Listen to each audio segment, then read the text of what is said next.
Well, hello and welcome back. My name is Marianne Walker, and I'm the life coach for empaths and highly sensitive people. And right now, the US, and by extension, the world at large, is kind of going through a lot. I know that we addressed a lot of that last week. I've been looking at my statistics, and roughly 25 to 30% of my listeners come from outside of the US. I want you to know that I do see the impact and the ripple effect that this has on you as well. We have been experiencing a lot of changes lately. And today I want to talk about, first of all, why you're feeling things so deeply right now, as well as like how to shift the empathy overload that many of us are experiencing right now into self-empowerment. So first, let's talk about why you are feeling so much right now. Highly sensitive people, then they process emotions on a deeper level. And this can make it harder to turn off the weight of the world. So while other people, they might just opt out of watching the news, many of my highly sensitive listeners feel a duty and obligation to know and understand what is happening in the world around them, to better understand the impact that these different policies and procedures are having on not just their local community, but on individual communities around them, as well as the world at large. It's just kind of built into us to want to care for and want to nurture the entire world. And while these individual policies and actions might have a different level of impact on each of you, then I think that underneath all of these individual things, then there's also kind of a collective injustice wound. So what do I mean by injustice wound? An injustice wound is a really deep and emotional response to witnessing unfairness, suffering, and harm. So if you are experiencing an injustice wound, then you might be feeling angry or frustrated with what's happening right now, feeling like, hey, something here just isn't quite right. Something is feeling off right now. Maybe you're feeling heartbroken for other people that are suffering. Maybe you're feeling conflicted inside because you're seeing that there's something happening that's out of alignment with your values, but you aren't quite sure how to help. You just don't know what to do. And maybe you're even feeling a little bit guilty because you have peace and security while other people are struggling, and you might view that as an injustice. So why current events feel so overwhelming is because, number one, there's a lot happening right now. Things are coming out in such rapid fire succession that there's not a lot of recovery time for deep feelers because it's just one thing after another to process. So we're processing this, we're processing that. We're calling to check on our friend who's impacted by this. We're calling on our family member who's impacted by that. And so there's just a lot all at once. So even people that have worked really hard to develop their emotional maturity and increase their capacity for emotional processing, sheer succession of events really creates a lot of overwhelm right now. So again, I know a lot of you are already aware of what is happening in the world, but a few of the injustices that I've been hearing about that's really been weighing on people is worry and fear for families facing deportation and uncertainty at the border. There's a lot of injustice for people regarding how things are being navigated with our allies, Canada, Mexico, Greenland, as well as hearing more about what might be happening in Gaza soon. So a lot of people are concerned about our international affairs and the impact there. There's also a lot of economic stress, noticing the rising costs of things like eggs and coffee and things that are just making everyday life more expensive for people when we're already feeling financially strained. Maybe your injustice wound is around seeing what's happening in the LGBTQ community, specifically with the T part of that community. Maybe the injustice is seeing these seemingly arbitrary cuts for government employees or comments blaming DEI for the tragic plane crash that took place over the Potomac. Or maybe it's just information overload that you're feeling like, hey, this is an injustice wound. Just give me a break. Just let me breathe a little bit. It might be an injustice around not knowing what's true and what isn't because the information is so different depending on what news source you are listening to. And all of this can just feel so overwhelming. Now, I want to remind you that your brain has a negativity bias, and this means that it's naturally going to focus on the negative. This is kind of a survival instinct. It's intended to keep us safe because if we can identify what's not safe for us, then we can create that safety for ourselves, right? So it's going to focus on what's wrong so we can fix it. And also, that can be so exhausting. So notice if you're feeling that burnout, if you're feeling that empathy overload, and just kind of notice it and acknowledge it that, okay, this is what's coming up for me. And I'm just going to be honest about it. I mean, most of us are having a hard time not being honest about it, right? We're kind of stuck in that place. So acknowledge the empathy overload and what it is. So this empathy overload is when you are absorbing so much pain from the world around you that it can become almost paralyzing. Some signs of empathy overload are feeling emotionally drained or even numb. Maybe you're feeling completely shut down. Day-to-day tasks just feel so much harder because you are carrying the weight of the world. It might look like avoiding news or even conversations because it just feels too painful. It might look like withdrawing from certain relationships because you aren't sure if you're going to get the support there because maybe you view things differently. It might look like struggling with guilt over your own stability and your own blessings, feeling like, well, geez, everything is fine for me, but everybody else is struggling. I feel so guilty about that. Could be another symptom of empathy overload. Or it might just be feeling completely powerless and having that deep desire to create real change, but feeling powerless to do so. Now, I want to remind you that guess what? When you're feeling this way, it is 100% okay and highly encouraged for you to just stop and take care of yourself. You cannot pour from an empty cup. And I know that many of you are working really hard to support other people, and it's almost easier to support other people. And you know what? For many of you, serving others is the way that you get out of it. So keep it up.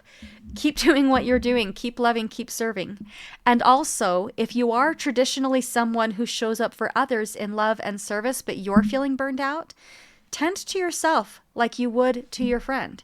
Give yourself some time. Give yourself those reminders to place limits around your consumption of news and media. But just take that time to tend to yourself just like you would your friends. Taking care of your own nervous system, it doesn't mean that you don't care. If you need to take a break from the news, it doesn't mean that you don't care about what is going on in the world around you. It means that you're taking some time to rebuild your strength and to tend to self and increase your own resilience so that you can continue to be informed and you can continue to show up in the ways that you would like to for other people. So some self-care practices that can help you to regulate your emotions. I'm just going to share a few of them, but do some grounding techniques for yourself, whatever it is that resonates with you. This might be breath work. It might mean meditation or spending time in nature, but take some time to ground and center yourself. It might look like limiting social media and news exposure when it just becomes too much. It might look like surrounding yourself with supportive and understanding people. It might look like setting limits on how much you are talking about what's going on. For example, me and my husband, we've just kind of decided that from 6 o'clock on, we're not talking politics because it's not good for our nervous systems. It doesn't help us to sleep. So we're trying to honor and respect that boundary. It might also look like being willing to speak up when you're talking with your friends and let them know, hey, I really care about this and I really want to hold space for you, but I'm going to need a little minute to ground and center myself before I can hear anymore. It might look like muting the feed of that friend or family member that you're just having a hard time seeing their feed because they're feeling very passionate about something right now and it's negatively impacting you. It's 100% okay to just mute their feed for a little while. It's okay. So you do what it is that you need to do in order to find that self-regulation and take that time for yourself. I know that you are someone who traditionally reaches out in love and service to other people, and now is the perfect time to take that time and dedicate it to loving and nurturing self.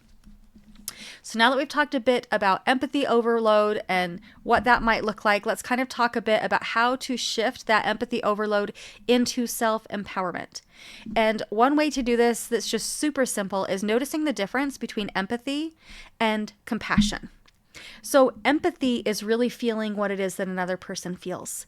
And that's a very beneficial thing. Empathy can be a very beneficial thing when it comes to understanding another person's experience. And also, it's compassion that moves us forward. So yes, continue to love, continue to empathize, and also it's that compassion that is going to help you to see what is going on and move it into action. It's going to help you to essentially recognize the injustice wound so that we can tend to the injustice wound. It is compassion that asks, what can I do today in my own way in order to increase love and kindness and understanding? So here are a few small ways that you can really step into action. This might look like supporting businesses that align with your personal values. It might look like writing letters to peacefully advocate to the causes that you believe in. It might look like making phone calls to your elected officials to let them know what is going on and how you feel about it. It might look like starting small initiatives. So for example, me and my kids have been talking about starting a little t-shirt business to just promote kindness, to put it on t-shirts and spread it out into the world so anyone who sees me wearing a shirt will know where it is that I stand and be able to see that, okay, I'm safe with this person. So it might look like something like that. Maybe it might look like volunteering at your local homeless shelter, warming center, or food bank. Maybe it looks like attending fundraising events with causes that align with your personal values. And this can do two things. Not only can it help you to feel like you're part of a group because you can literally look around the room and see who else supports this cause, but it can also help you to feel like, okay, and I can also show up and represent and feel like I am contributing in this way by attending this fundraising event. Another small thing you can do is just focus on the kindnesses in everyday life. I recently attended a workshop with Kellen Leggett. She was doing a group class on creating community. And one of the things that she shared was, hey, I really want you to just spend 2 minutes a day looking for ways to increase love and kindness in this world. And so I'm going to just share that challenge with you as well. See if you can, just for 2 minutes a day, dedicate it to loving kindness. This might be writing somebody a note of encouragement. It might look like dropping off muffins or flowers to a neighbor. I received muffins and flowers last week, and it absolutely made my day. It might look like showing up in just small and meaningful ways for another person, texting them and asking them how they're doing. So I encourage you to just try it out for 2 minutes a day and see what kind of change you can create in the world. This not only helps you to create change in the world, but it helps you to feel a bit more empowered when there's so many things going on around us that we might feel helpless to change. The world is really heavy right now, but it's also full of so much goodness. Remember that your brain wants to fixate on what is wrong, and we can know that that's our default setting, and also try to remember to actively look for what is right. When I was scrolling on social media the other day, I was feeling super overwhelmed. And then this artist popped up in my feed, and they were singing the most joyful song. It absolutely spoke to my heart. And I found myself smiling, looking at the screen, which hadn't happened for a few minutes of that scrolling, right? The doom scrolling is very real. And I decided in that moment, this song brought me so much joy. I'm going to intentionally follow that artist on every single platform. So I did exactly that. I went and followed them everywhere so that now, no matter what platform I'm on, I can expect to see them pop up in my feed every now and then, just spreading joy. So I encourage you to do two things, okay? Intentionally find someone or something to follow on social media that uplifts and inspires. And the second thing I want you to do is intentionally block or unfollow anything on social media that is pulling you down. This might mean a news outlet, or it might mean a friend or family member that you just really need to mute their feed. That's okay, but find one thing to intentionally add to your feed and one thing to intentionally remove from your feed in order to create that personal peace.